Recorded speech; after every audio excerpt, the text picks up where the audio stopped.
Assalamualaikum warahmatullahi wabarakatuh. Salam sehat untuk kita semua. Perkenalkan, saya Fahrul Rozi, mahasiswa Sekolah Tinggi Ilmu Kesehatan Masyarakat Al-Ma'arif Batu Raja, program studi S1 Kesehatan Masyarakat. Dalam kesempatan hari ini saya akan membuat demo atau video tutorial pengisian kuesioner survei perilaku masyarakat di masa pandemi. Oke? Kamu nanya, kamu bertanya-tanya, check it out. Oke, selamat siang Bu. Assalamualaikum warahmatullahi wabarakatuh. Perkenalkan, saya Pak Rozi, mahasiswa Sekolah Tinggi Ilmu Kesehatan Masyarakat Al-Ma'arif Batu Raja, program studi S1 Kesehatan Masyarakat.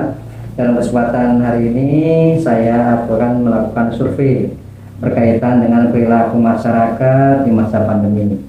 Jadi sebelum saya melakukan survei, izinkan saya mohon persetujuan dari Ibu. Apakah Ibu bersedia menjadi responden untuk survei kali ini? Saya bersedia. Oke, siap. Di sini saya juga mohon izin untuk dokumentasi Bu. Kami buat video, jadi mohon izin nanti akan kami upload dalam YouTube. Apakah berkenan Ibu untuk memberikan izin kami? Pak. Oke, siap. Jadi di sini saya akan jelaskan pengisian kuesioner survei perilaku masyarakat di masa pandemi. Jadi kita sekarang ini masih dalam masa pandemi, makanya saya ingin melakukan survei sejauh mana perilaku masyarakat dalam menghadapi pandemi ini. Di sini ada kuesioner, saya sudah membuat kuesioner, Ibu juga sudah menyinggung kuesioner. Jadi sedikit saya jelaskan bagaimana cara pengisian kuesioner itu sendiri. Di sini ada beberapa bagian, ada 8 poin yang harus Ibu isi berkaitan dengan survei perilaku masyarakat di masa pandemi. Jadi dari 8 poin tersebut nanti yang akan saya bimbing dari poin A sampai dengan poin F. Jadi di sini ada beberapa pertanyaan, nanti silahkan diisi sesuai dengan yang Ibu lakukan atau perilaku yang Ibu lakukan sehari-hari. Oke Bu, siap, bisa kita mulai? Siap. Oke, kita pada bagian A, poin pertama.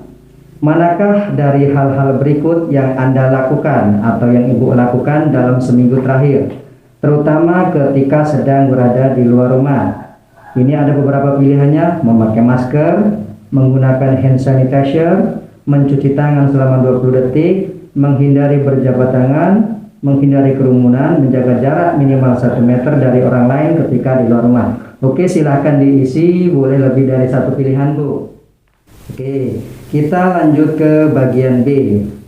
Seberapa efektifkah hal-hal berikut yang menurut Ibu dapat mencegah penyebaran COVID-19? Memakai masker, menggunakan hand sanitizer, mencuci tangan, menghindari berjabat tangan, menghindari kerumunan, menjaga jarak minimal 1 meter dengan orang lain. Silahkan diisi yang menurut Ibu paling efektif. Masih diisi salah satu ini ya Pak? Boleh salah satu atau lebih dari satu. Oke, kita lanjut lagi ke bagian C. Menurut Ibu, apa yang menyebabkan orang tidak menerapkan protokol kesehatan? Pilihan bisa lebih dari satu. Di sini ada harga masker atau face shield terlalu mahal. Yang kedua, pekerjaan menjadi sulit jika harus menerapkan protokol kesehatan. Yang ketiga, aparat atau pimpinan tidak memberi contoh. Yang keempat, mengikuti orang lain. Yang kelima, tidak ada sanksi jika tidak menerapkan prokes. Yang keenam, tidak ada kejadian perintah COVID di lingkungan sekitar. Tuliskan alasan lainnya. Oke, silakan Bu. Yang menurut Ibu yang menyebabkan orang tidak mematuhi prokes. Isi salah satu ini Pak ya? Boleh lebih dari satu Bu. Sudah Bu. Kita lanjut ke bagian C2. Jika ada orang yang Anda kenal atau Ibu kenal terinfeksi COVID-19, sepengetahuan Ibu, bagaimana lingkungan sekitar merespon situasi tersebut? Di sini ada beberapa pilihannya Bu. Orang dekat, tetangga dan lingkungannya memberi dukungan. Tidak ada respon atau cuek, mengucilkan atau memberikan stigma negatif kepada penderita tersebut. Prokes dijalankan dengan ketat di lingkungan. Tidak ada atau tidak punya pengalaman dengan orang terdekat terinfeksi COVID-19. Pilih yang paling utama saja Bu. Oke, kita lanjutkan. Dibandingkan sebelum 1 Agustus 2020, adaptasi kebiasaan baru atau new normal, bagaimana frekuensi Anda keluar rumah atau ke tempat umum? Di sini ada 3 opsi atau pilihan, lebih sedikit, sama, atau lebih banyak. Oke, lebih sedikit. Oke, di sini ada keterangan. Jika jawaban lebih banyak, lanjut ke C4. Jika tidak, lanjut ke rincian selanjutnya. Karena ibu menjawab lebih sedikit, kita lanjut ke poin yang bagian D. Oke, jika Anda ke tempat berikut dalam sebulan terakhir, bagaimana penerapan prokesnya, Bu? Apakah ibu pernah berkunjung ke tempat bekerjanya, di mall atau plaza, pasar tradisional, tempat ibadah, tempat pelayanan publik, misalkan samsat, bank, kantor pemerintahan, dan lain sebagainya. Di sini apakah mereka sudah menerapkan prokes atau tidak? Di sini ada beberapa pilihan.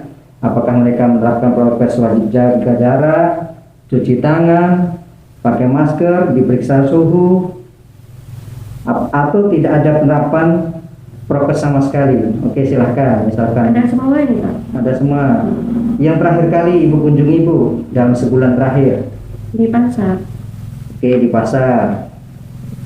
Apakah di pasar diterapkan wajib jaga jarak, cuci tangan? Jika memang sudah diterapkan, silahkan di checklist atau centang keseluruhan. Oke, kita lanjut ke bagian E. Apakah sebulan terakhir menggunakan angkutan umum? Apakah dalam bepergian ibu menggunakan angkutan umum? Tidak pernah. Tidak pernah. Oke, jika memang tidak pernah, kita lanjut ke bagian F.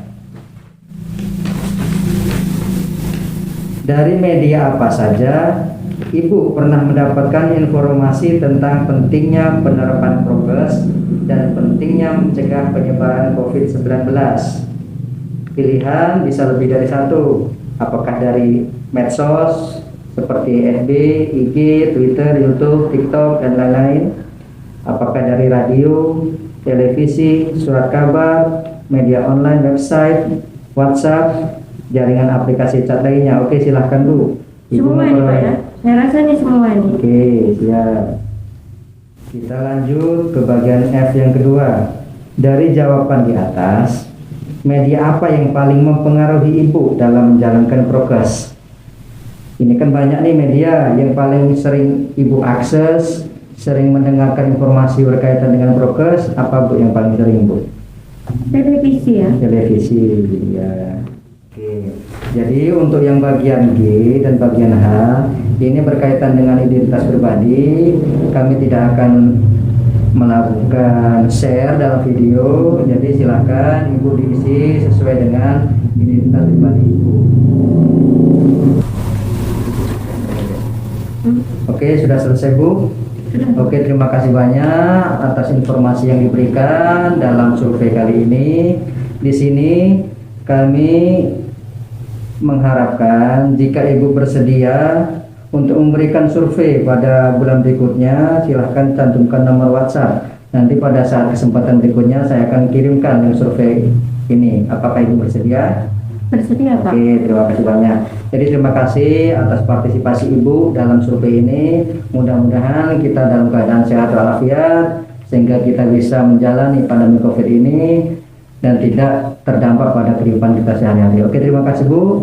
Terima kasih banyak. Assalamualaikum warahmatullahi wabarakatuh. Oke, demikianlah demo singkat atau video tutorial pengisian kuesioner terhadap perilaku masyarakat di masa pandemi. Jangan lupa like, komen, dan subscribe. Terima kasih.